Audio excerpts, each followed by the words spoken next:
Usa ka pagtuo, usa ka tingog, usa ka katawhan.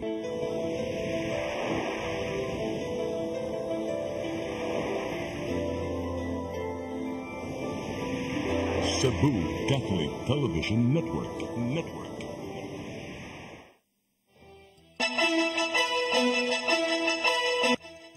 Uluhan sa mga balita sa Sayri 47. Kanhi Mayor Michael Rama nagmaggahi. Wa gyapon giuli ang service vehicle sa syudad sa Sugbo. Pulpit panels, babalik na karong Marso sa simbahan sa lungsod sa Bulhoon. Siyam ka mga timbangan nga gigamit sa pagpanikas, gi-embargo dito sa dakbayan sa Lapu-Lapu. Vendor og fried chicken sa Dan F. Ramos, Barangay Santa Cruz, gipusil patay. Sugbo, Kabisayan ug Mindanao, Pilipinas ug katawhan kutos maabot atong Sibya sa tibuok kalibutan mayong hapon. Live kita karon sa CCTN Channel 47 ug kini ang tulumanon sa nag-unang kasayuran nga angay natong masayran. Ako si Dennis Tabar. Tulumanon sa patas ng mga balita ug opinyon. Ako si Danica Caballes. Kini ang Sayri 47.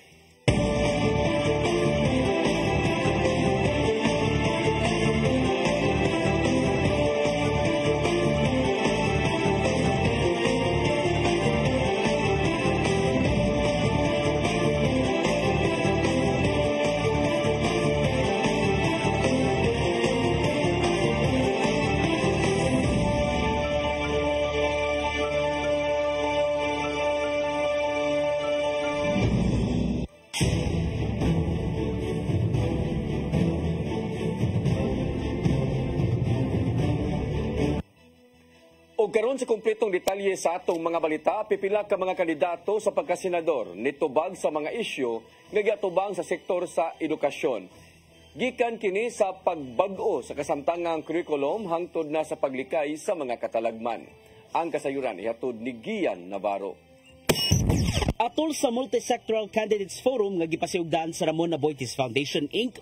o University of San Carlos, nakahigayon sa paghatag og sugyot ang unom ka mga kandidato sa pagkasenador. Gitubag silang forum ang mga isyung giatubang karon sa sektor sa edukasyon. Pipila sa mga sulirang natuki mao ang nagkahinay nga performance sa mga estudyante ug uban pa mga kabag-uhang gipatuman sa mong sektor. Nakita sa independent candidate nga si Jose Montemayor Jr. nga nagkadaghana ang mga magtutudlong nanimpad sa laing nasod. Maong kinanglanon ang maayong insentibo aron makapadayon silang pagtudlo ngadto sa mga estudyante. So this is the direct situation in our country. The brain drain is not actually that the Filipino professionals are going there because of their own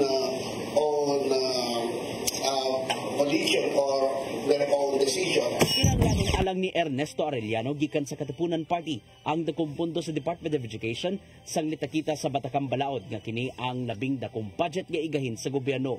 Gawa sa edukasyon, misugit siyang hatagan ng pagtagad ang makiangayong sweldo sa ubang sektor. Pero kung ma-develop natin ang industriya, that may employment. Ma-develop natin ang agriculture, ay hindi natin mag-import. Agriculture country tayo, pero nag-import tayo ng bigas. Sa independent senatorial candidate si Norman Marquez nga walay intelligence funds ang DepEd apan kinanang pangandaman og pahimuslan ang artificial intelligence sa pagtudlo. So that they will also assist the teachers so that the teachers will not be concentrating on other aspects like the behavior. We have to add more plantilla or employees on the guidance counseling. Kani Defense Head og pambado sa PDSP Party nga si Norberto Gonzales ang mas gipalig-ong Parents and Teachers Association. Kini aron mas mabantayan pa ang ikaayo sa mga bata o kalikayang mabiktima sa bullying. One of my apo have been bullied, so ang pinadjust dito are the role of the cooperation between teachers and parents associations para ma-monitor yung behavior ng ating children. Isang ni independent senatorial candidate Angelo de Alban ang susamang sugyot ni Gonzales. Buot usab siya moduso og balaod nun nga nagkinahanglang ipaubos sa training sa meditation ang usa ka magtutulo aron mosubay sa mga bullying cases. Ganyan din po kapag if we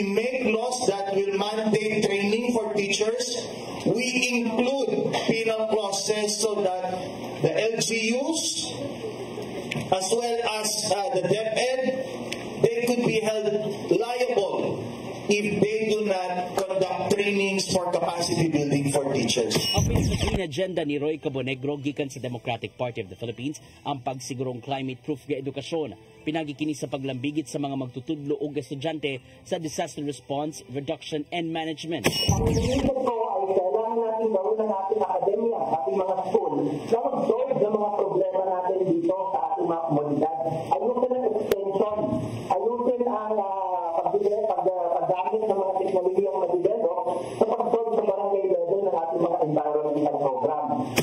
Sa gipanginaw tilang mabaton ang reforma sa mong sektor aron mapatuman ang ilang mga sugyot kana kung makadaog man sila sa maabot nga eleksyon 2025. Gian Navarro, CCTN News.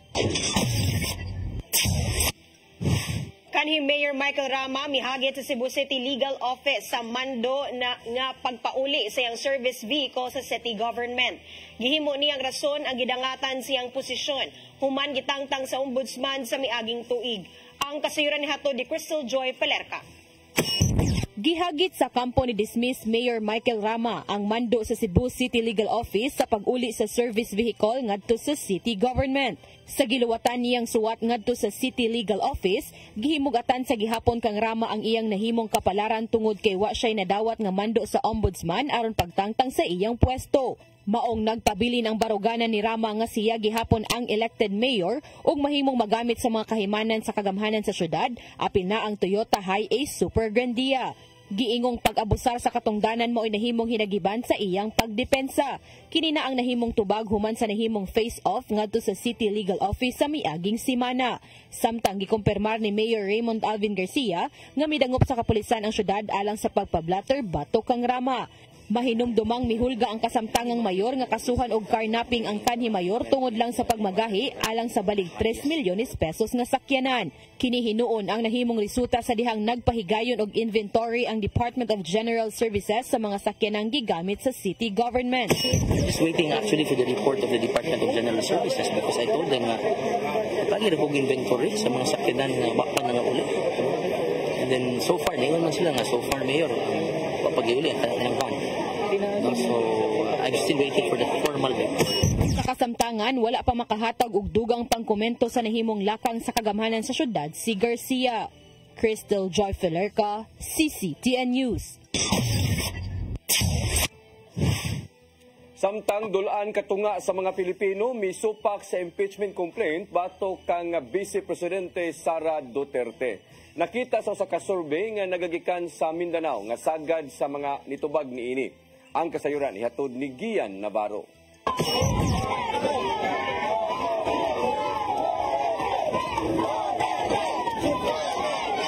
Dulaan tunga sa mga Pilipino ang wala miuyon sa mga lakang sa kongresista nga i-impeach si Vice Presidente Sara Duterte. Sumapa sa survey gikan sa usa ka opinion research firm nga WR numero 47% sa mga nitubag ang mibabag sa pag-impeach sa Vice Presidente. Samtang 33% usab ang niuyon nga tangtangon siya sa pwesto ug 20% usab ang wala pa nakahukom. Nasuta sa maong survey nga kadaghanan sa mga mibabag sa impeachment kang Duterte nagagikan sa Mindanao. Apan niuyon ang mga taga Metro Manila aron tangtangon sa pwesto ug manubag si Vice Presidente Duterte. Nagagikan usab sa Metro Manila ang kadaghanan sa mga wala pa nakauyon bahin sa mong issue.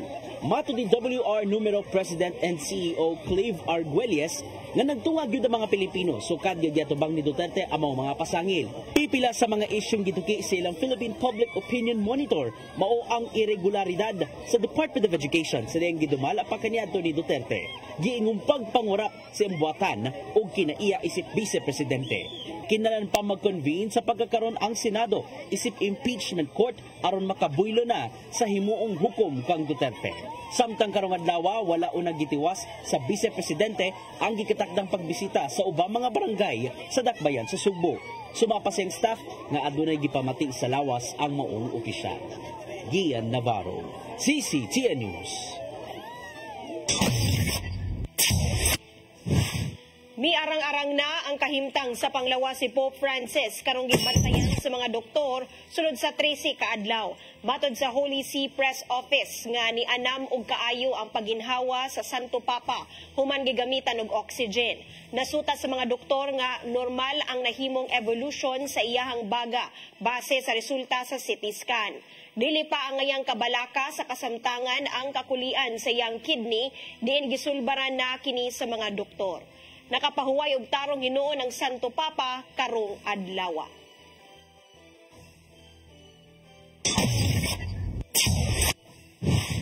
Pulpit panels gikan sa simbahan sa lungsod sa Buluon ibalik na dinhi sa Sugbo karong Marso 13. Nanawagan usab si Gobernador Gwendolyn Garcia nga ibalik na usab may kaunom nga panel nga gipangita pa hangtod karon. Ang kasayuran ihatod ni Gian Navarro. Gipangandaman na karon pa lang sa Cebu Provincial Government ang pagbalik na sa pulpit panels sa Archdiocesan Shrine of Patrocinio Maria Santissima sa lungsod sa Buluon. Gikumpirmar ni Gobernador Gwendolyn Garcia nga mabot dinhi sa Sugbo ang upat ka mga pulpit panels karong Marso 13 sa Archdiocesan Museum. Dawaton ni Arsobispo Jose Palma among panels nga gidalagikan sa National Museum of the Philippines, pinanguluhan sa Director General nilang si Jeremy Barnes. Gawas sa maong museum, dadon usab kini sa Kapitolyo alang sa hamubo nga public viewing, samtang itawod na pagbalik ang nabalik ng pulpit panels sa Buluon Church karong Marso 21, pinaagi sa Santos nga Misa, pinanguluhan ni Palma. There will be a mass that will be celebrated by the Archbishop himself. I will be attending that. And that is when the panels will be enshrined by tawag or open back to the public. Kapilit sa katuig ng gipakigbisugan sa Kapitolyo ug Archdiocese of Cebu ang pagpabalik sa Buluon panels diin ang simbahan mo lehitimong tag-iya. Gani nisangpot na sa plano pagkiha ang nimong hangyo sa Kapitolyo human nagmagahi ang NMP sa panawagan ni Garcia. Apan nalahi na sadyang nagkita sila pagbalik niya tong Martes sa Kapitolyo alang sa maong balita. I just found it strange because I knew you long before. And he even reminded me that he was already part of the retinue or the entourage of then President GMA when he would come here. I said, I remember you from way back in Congress when we would be taking up the budget, or you'd visit Congress often and you would always make it a point to greet me wherever I was seated.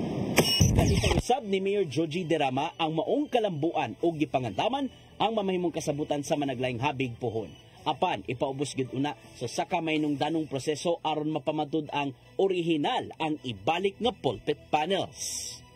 Medyo nakontrol gid nila kuno ang deterioration sa pulpit panels. Pero para masiguro gid nato nga dili replika or dili duplicate na iya kay inikan over nila ana inika March ato ipaka-carbon dating nigo para mabawan kung original ba turni. 5 na gikan sa unom ka mga pulpit panels ang mitumaw na apel na ang usa nga nagpabilin sa mong simbahan. Apan gipangita pa hangtod karon ang ikaunom nga bahin aron makompleto na kadugayan ang usa ka maynong danong butang nga nimong kabahin sa kabilin sa Buluon Church. Mao kini na lang ang nimong hangyo sa gobernador ngadto sa posibleng nakakupot sa kinawat nga panel. I hope that the owner will hear this and maybe think about doing the supreme act of sacrifice in order to complete the entire 6 panels covering the pulpit. Navarro, CCTN News.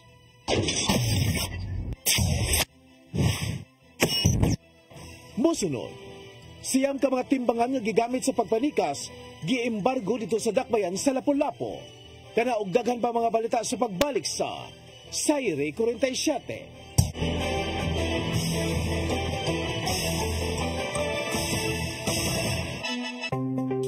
Discover the beauty of the Philippines.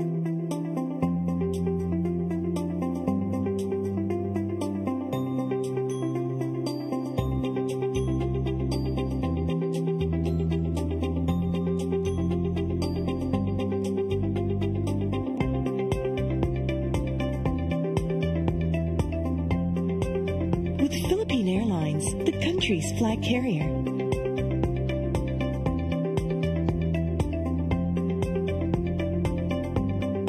The airline that lets you feel the warmth of the nation.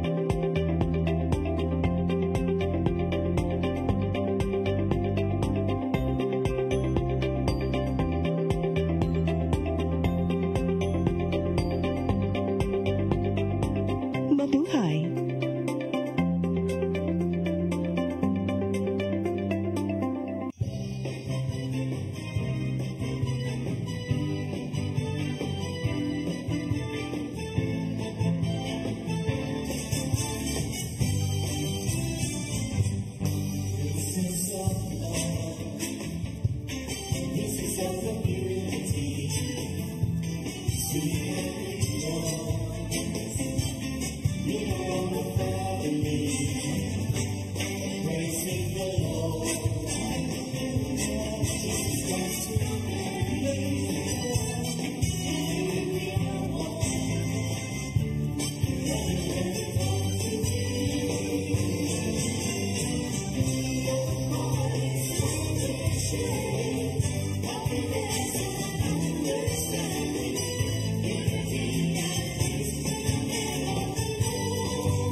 Gabriel Flash Elorde.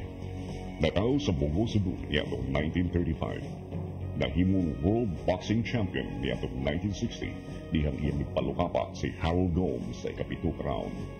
Si Flash Elorde nagupot sa championship belt sud sa pito ka tuig. Ang iyang record, 88 wins, 33 by knockout, 27 losses, and 2 draws. The first Asian inducted into the International and World Boxing Hall of Fame. Si Flash Elorde namatay niya noong 1985 sa edad ng 49. Gabriel Flash Elorde. Karbo sa Sugbo. Sugboano ni.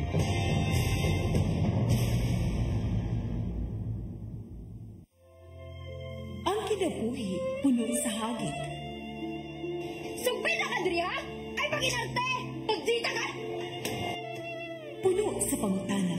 Bata pa gani ka kayo? Nagpuyag-puyag na ka? Kinsa man ang mga sakitin ako din ay karoon ang kinsa! Sibuti mo'y pasabot, Daddy! Puno sa luha. Pagpili pang ako nga imong anak o ka na imong mga babae. Kasuko. Yung ano pa? Ano itang ka ni Papa? Apan bisan mangit-ngit pa ang imong kalibutan, aduna pa'y nagpahipiling kahayag. Aduna ka pa'y kasumbungan. Mga laman, hanap na. Dear Tatay, Tunog na unod na. Nganong handungan. Wailain pagi aron masabtan nato ang Biblia. Kinahanglan nga doon na tayo relasyon kang Jesus. Hangtod sa layan itong panaguban, daghang salamat, Sir. Tulog na unlod na.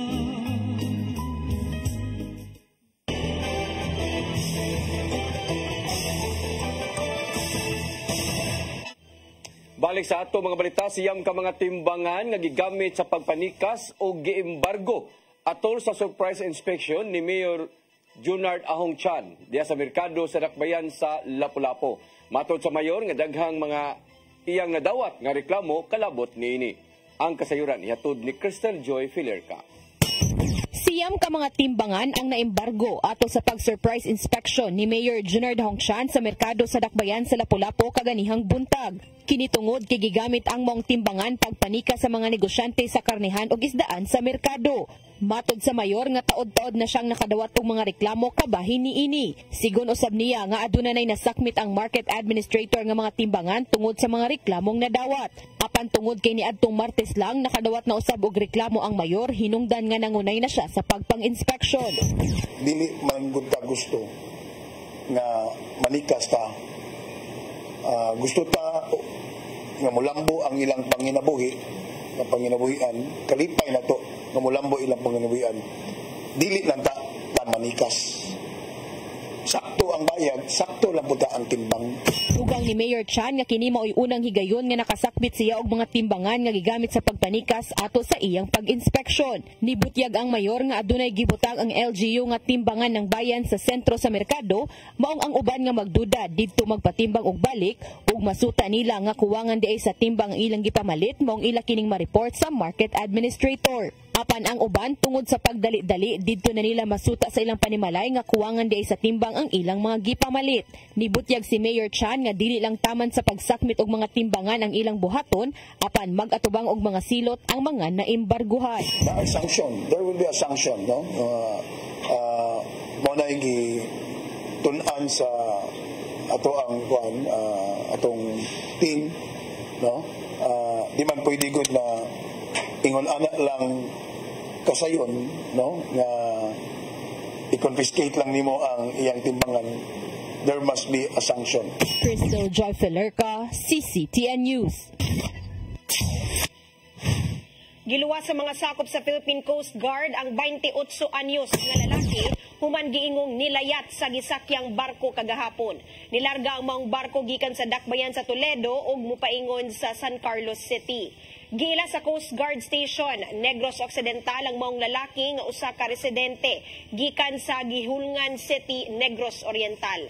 Nasuta sa investigasyon nga sa dihang ni ambak ang maong lalaki, gisuway unta kini og luwas sa laing pasahero. Hangtod nga daling niresponde ang mga sakop sa Coast Guard, human nasuta nga layo na diay sa barko ang duha ka mga pasahero. Dugang pa sa investigasyon gikan sa Coast Guard nga gitangtang sa trabaho sa Sugbo ang 28 anyos nga lalaki o adunay problema sa hinigugma. Gitugyan sa local school board sa siyudad sa Mandawi ang development kit sa mga daycare center. Giton over ang refrigerator, printer, speaker, daycare workbooks o mga mahinungdanon nga mga duwaan sa Science and Technology Arts and Mathematics. 20 milyones pesos usab ang gigahin nga pundo sa school board alang sa development kits.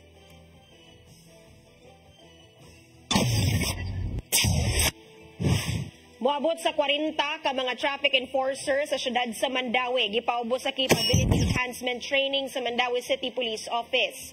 Ang training nagtutok unsaon pagtino o pag-ila sa mga sospetsadong tao o aksyon pagpugong sa posibleng krimen o pagdepensa sa ilang kaugalingon. Lakip sa training, ang audio-visual presentation nagpakita sa nagkalain-laing paagi sa operasyon nga gigamit sa mga kriminal nga bililhon nga impormasyon alang sa mas epektibong pagpugong sa krimen. Kini kabahin sa padayon nga paningkamot sa pagpahugot sa seguridad sa syudad, diin ang mga kawani sa team adunay dakong papel sa pagpanalipod sa kaluwasan sa kalsada o komunidad.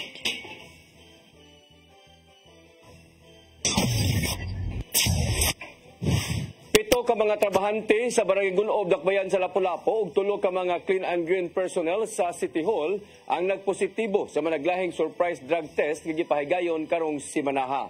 Tungod niini ang mao mga trabahante tangtangon sa ilang trabaho. Ang kasayuran ihatod ni Cristel Joy Filerca. Nagpositibo ang 7 ka mga kawani sa Barangay Gunob sa Dakbayan sa Lapu-Lapu sa gipahigayon nga surprise drug test sa City of Lapu-Lapu Office for Substance Abuse Prevention kun CLOSAP ni adtong adlong Martes, Pebrero 25. Matod ni Gary Lau, ang pangulo sa CLOSAP, nga 193 ka mga kawani ang ilang napaubos sa surprise drug test subay sa hangyo ni Kapitan Carl Wigel. Nibutyag ang kapitan nga ang duha niini mga babae nga parehong mga barangay health workers, samtang ang 5 mga lalaki. Usa niini ang anaa sa front desk, samtang ang 4 nagtrabaho sa solid waste management. Sigon pa sa kapitan nga nihangyo siya ngadto sa CLOSAP ka ipa-drug test ang iyang mga trabahante tungod kay aduna siya mga gipangdudahan. Giangko niyang nasurpresa siya sa nahimong resulta sa drug test tungod kay wa siya magdahom nga ingon ani kadaghan ang magpositibo. Nadyo ko'y pagduda ito sa solid waste kay mao man mo gawas na storya. What I did not expect was from the PSW and the front desk nga naas barangay permit. I mean, everything ko naas barangay so makita mi kadadlaw. Wala ko ka-expect. Isip aksyon, tangtangon sa ilang trabaho ang mga nagpositibong mga trabahante. With the agreement from Sir Gary Lau sa drug-free workplace, it is decided nga to let go the staff kay lagi gusto kita limpyo nga barangay at isod sa gayo dito to buhaton ani from the barangay sugod.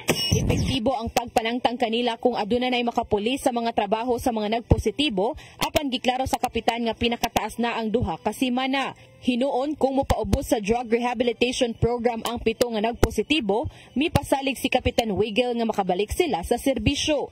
Aduna pa'y dulan 30 ka mga kawani sa Barangay Gunob ang wa pa ma-drug test o gihatagan na sila og memo sa kapitan nga kinahanglang makapa-drug test sila og sila na mismo maoy mo bayad niini. Subay sa mong balita, 3 sa 38 ka mga personnel sa Clean and Green ang nagpositibo usab sa surprise drug test ni adtong Lunes, Pebrero 24. Ang mga nagpositibo mga job order employees ug matod ni Lau nga tangtangon usab sila sa ilang mga trabaho. Cristel Joy Filerca, CCTN News. Mosunod, vendor of fried chicken sa Dan If Ramos, Barangay Santa Cruz, gipusil patay. Kana og daghan pa mga balita sa pagbalik sa Sayre 47.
Siya kay iya lang hok-hokon og iya lang oto-otoon.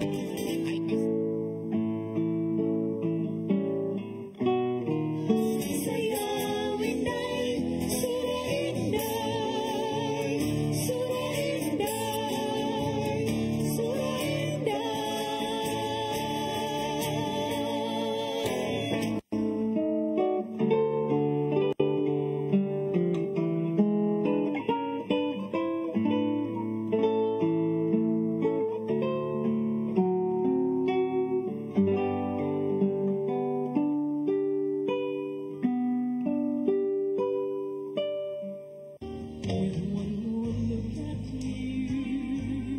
Amapola Cabase, tal nga Cebuana, ug anak sa musikerong si Manny Cabase ug Priscilla Campogan. Mihimo sa iyang unang piano recital sa edad ng 4 anyos sa Batig Piano Conservatory. Sa elementarya pa lang sa Cebu Normal School, dihang nahimong conductress sa Troy Orchestra. 10 anyos pa lang dihang nahimo sa iyang debut performance sa Grand Opera House sa Manila. 18 anyos sa dihang nahimong host sa TV show Amapola Sings sa karaang ABS-CBN Cebu. Daangan sa Sugbo, si Amapola nahimong ilabong national recording artist o top act sa concerts ni Jack Jones, Astro Gilberto, Matt Monroe o C. Melendez. Regular guest sa mga top-rated TV shows sa Manila. Sa pagkakaroon, si Amapola tuwa magbase gawa sa nasod ug padayong milingaw sa International Music Aficionados. Amapola, karmo sa Subo. Subo ano ni?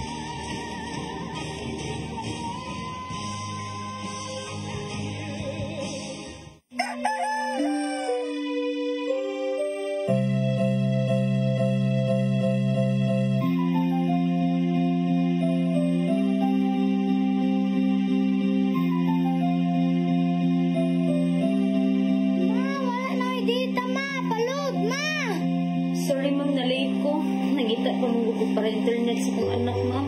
Ay, wala na problema. Para Sinisibo. Sinisibo. Sinisibo. For your internet connection. And for the signal of your cable TV. So fast and straight the transmission to your phone. Sinisibo.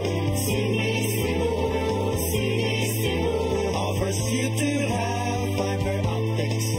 For your viewing experience, perfect and clear so fast. So great and affordable for you to enjoy. Sinisibo. Sinisibo Television Network Incorporated offers fiber to the home broadband internet bundled with fiber to the home cable TV connection. Sinisibo Television Network Incorporated with its operation in Metro Cebu and the whole province of Cebu soon. And affordable for you to enjoy. Sinisibo.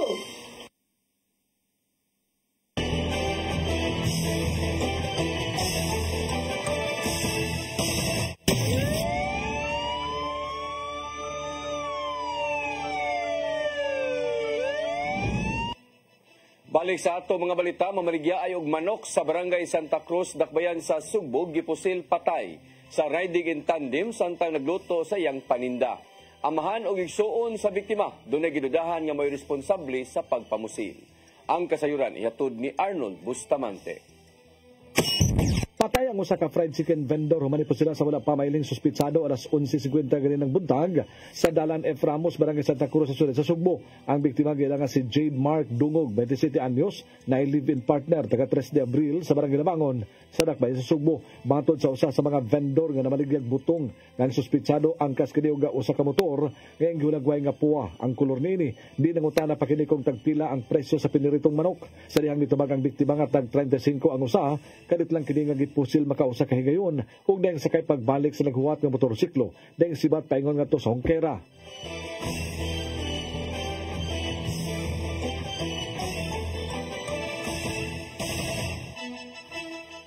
Nagadagan pa ang biktima gikan siyang tricycle naghimo niya nga lutuanan sa fried chicken apan nahagbaro sa bidayon.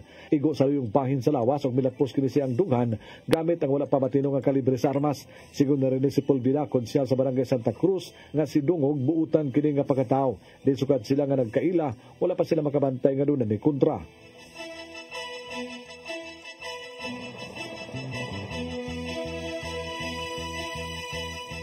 Ang manghod sa biktima mibutyag nga walay kontra ang iyang maguwang kani matag adlaw kung maninda kini kuyog gyud siya apan atol sa mga insidente wala siya makakuyog kung nakauban pa siya nagtuo kini nga pilunta siya nga mapatay tungod kay dili man siya makaako nga gipusil ang iyang igsuon apan ang iyang amahan nga si Edwin Dungog mitugan nga ang kaipon sa iyang anak dunay ka text-text kanang lalaki nga posibleng mahinungdan sa iyang kamatayon. Alang niya walay kontra ang iyang anak katungod ani ang panag-away sa iyang kaipon human masakpan nga dunay ni laing lalaki ang mahinungdan.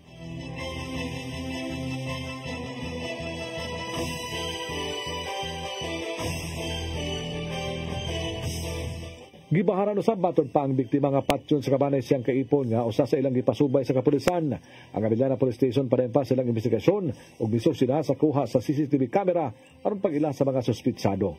Arnold Bustamante, CCTV News. Duha ka mga high-value individual na sikop sa managlaing buy-bust operation sa kapulisan sa Dakbayan sa Sugbo. Kapin sa usa ka milyon ka pesos nga balor sa ilegal nga drogas ang nasakmit sa kapulisan. Ang kasayuran hatod pagbalik ni Arnold Bustamante. Kapin sa 1 milyon ka pesos nga balor sa ilegal nga droga sa nasakmit sa kapulisan sa Dakbayan Sugbo sa duha ka high-value individual sa managlaing nga buy-bust operation sa Miyerkules ug Huwebes. Unang operasyon gihimo sa barangay Suba sa siyudad sa Sugbo nitong Miyerkules gabi, Pebrero 26, 2025 nga may resulta sa pagkasikop sa 38 anyos nga lalaki nga taga barangay Lahog. Ang nasikop gila nga si alias Tours nga nakuha nga mga binulto sa gituang Cebu nga motimbang sa 150.18 gramos nga doon standard drug price nga 1,021,000 pesos. Ang Sawang Calero Police Station 6 sa pagpangulo ni Police Captain Giancarlo Reyes nakamonitor sa ilegal nga negosyo sa suspitsado nga mga hinungdan nga giplanuhan nila nga ipaubos sa buy-bust operation. Sa alauna 5 sa kadlawon nasikop usab sa Mabulo Police Station ang laing high-value individual si Titulo La Guerta sa barangay Lahog sa Dakbayan Sugbo. Ang suspitsado giila nga si Jacob Salvador Caparida, 20 anyos nga malupyo rasam sa mga lugar. Nakuha sa mga sakop sa Station Drug Enforcement Unit sa Mabulo Police Station ang mga pinakiti sa gituang Cebu nga timbang sa 50.3 gramos gadon standard drug price nga 342,000 pesos. Mato ni Police Major Romeo Cacoy Jr. ang hepe sa Mabulo Police Station nga ilang na monitor ang suspitsado nga namanigya kini illegal nga drugas tungod na ila dahil nga ipaubos sa buy-bust operation nga may resulta siyang pagkasikop. Ang mga nakuhang pinakiti sa gituang Cebu giduso na ngadto sa PNP City Forensic Unit alang sa imo nga chemical analysis. Giandam na ang kasong karapasan sa Section 5 ug 11 Article 2 Republic Act 9165 ang ipasaka sa kapulisan batok sa duha ka mga suspitsado. Arnold Bustamante, CCTV News.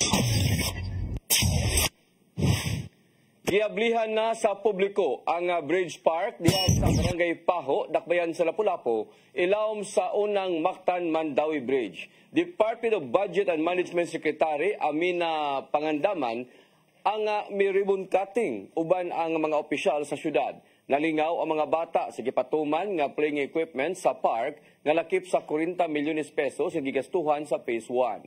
Samtang gipahigayon usab kagahapon ang groundbreaking sa Phase 2 nga mao ang pagpalambo sa langub nga dunay 13 milyones ka pesos nga budget. Mana lang na ang sa Phase 2 which is katong sa imabaw na to sa ato ang cave, no? Ato dito ang a little forest siguro, and then we will ask for more funds o kung sa mga the city na lang we will develop for the cave, no? Because we nanaog na sa atong isang gabi naog ta dito nindot gid siya nga developon for tourism. Mo kadto naglangkob sa atong mga balita sa Sayre 47. Ako si Dennis Tabar. Ako si Danica Caballes. Hangtod ugma sa inyong paboritong tulumanon. Sayre 47.